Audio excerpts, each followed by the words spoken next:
Let's go to the news that's current. We've got a recruit and a commitment here.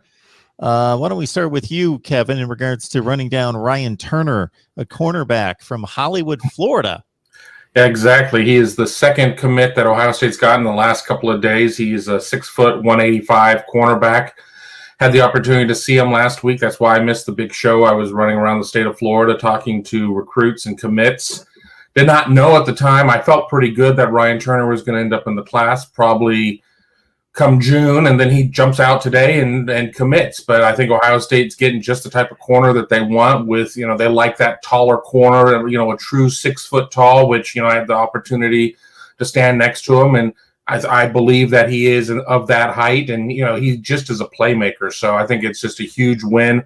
It really was going to be kind of an Ohio State-Clemson type of battle. So I know that Ohio State fans certainly like getting one over on the Tigers. Yeah, so that's two this week, Steve. If you've got anything on Ryan Turner, we also have got C.J. Hicks right there close to home in Dayton. Hicks committed a long time ago. Was that a long time ago? Yeah, it's Kye Stokes, the athlete out of Armwood High School in Seffner, Florida. Yeah, you're looking at Hicks. He committed on May 1st of 2020, if you're looking at the date. I was looking at the date. I should have been looking at the year is what I should have been looking at. Well, we can celebrate the 1-year anniversary of the commitment of one of the top players in this class, C.J. Hicks from Kettering Alter, an outstanding linebacker. As far as Turner, I like that. They need, obviously, to rebuild their depth at cornerback. And his ranking is maybe not necessarily as high as some people might like it. Number 380 in the 24/7 composite, number 34 at cornerback, and number 48 in the state of Florida. So, but obviously the Ohio State coaches liked what they've seen of Ryan Turner from Chaminade, Madonna Prep, and Hollywood, Florida, which is, as Kevin and I know, we were down there for the bowl game. I guess that would have been the national championship game, I guess, and kind of in the neighborhood where we were there near Fort Lauderdale. So great competition, I presume, down in that area for Ryan Turner. And he's a guy I think that, again, we'll see how he pans out this coming year as a high school senior if he gets out on the camp circuit this coming summer, and see if his ranking will increase from there. The other one was Kye Stokes, an athlete prospect from Seffner, Florida, Armwood High School, 6'2", 185 pounds. His ranking a little farther down the line, number 675 in the composite, number 56 athlete prospect, and number 89 overall in the state of Florida. Although I've had people say to me he is woefully underrated. So, again, let's see how he does as a high school senior and really see what position he's going to fit in. Maybe you guys have a better idea than I do because I've never seen athlete as a position on a football team, among your starting 11. So he's got to figure somewhere on offense or defense.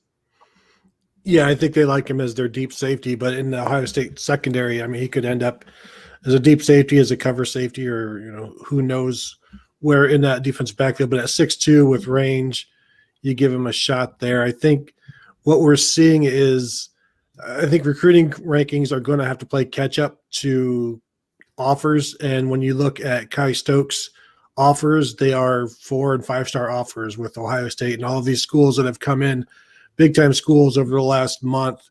So this is, coaches are finally getting a chance to really evaluate new stuff from players, and really recruiting companies are as well. And so I think you'll see some guys who are way off the radar be very put in front and center of the radar in the recruiting rankings. So don't get hung up on Ohio State getting a commitment from a guy in the 600s, because he won't be there long. Just until the next recruiting rankings update, presuming that he impressed the recruiting analysts as much as he has the schools. Yeah, I had a chance to talk to some of our national rivals guys, and they said that reevaluation certainly is in order. So I expect to see him fly up the rankings. He's definitely got 4-star potential. And you look at his recruitment over the course of the last 2 weeks, a lot of the big boys got involved. Ohio State, LSU, Auburn, et cetera, et cetera, et cetera. Kye had already kind of gone through the process somewhat, so he was familiar with it. Once Ohio State got on board, it started really a quick process there where Ohio State got in touch with them as much as they could, completely sold them on the school, kids ready to go. Ohio State's like, whoa, that was quick. And, they just was a match made in heaven there. You look at Kye, he's only played 1 year at safety. He played 11 games there, so this will be year 2. He was a kid as a freshman who played on the Frosh Soft team, played some offense after that. Now he's really taking to that safety position. Ohio State, I really think, got a steal here. As Steve said, woefully underrated, but that won't be for long. It's a blip on the radar.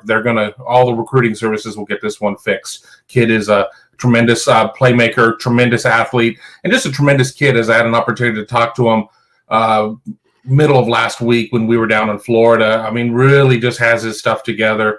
It's going to be one that everybody's going to be pulling for. And as Urban Meyer would say, when you get a Florida kid committed this early, that just means they're interested in you.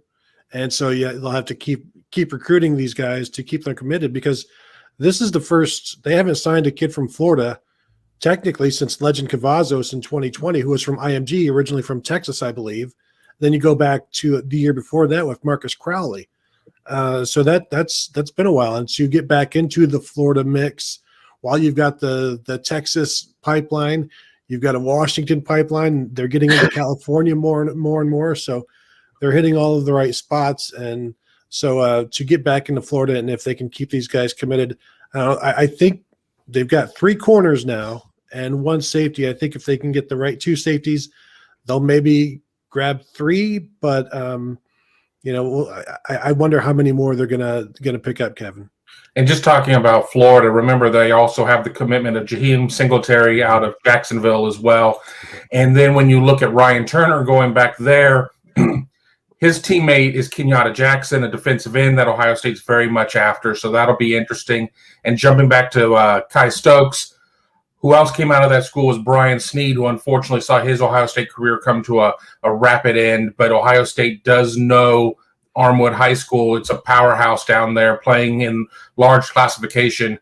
If you get it done there, you're doing it against the best of the best. So this is not a case of a guy that's coming out of a school that nobody knows of, a 2A school or whatever, and competing against Steve Gerd and myself. I mean, he's going against athletes.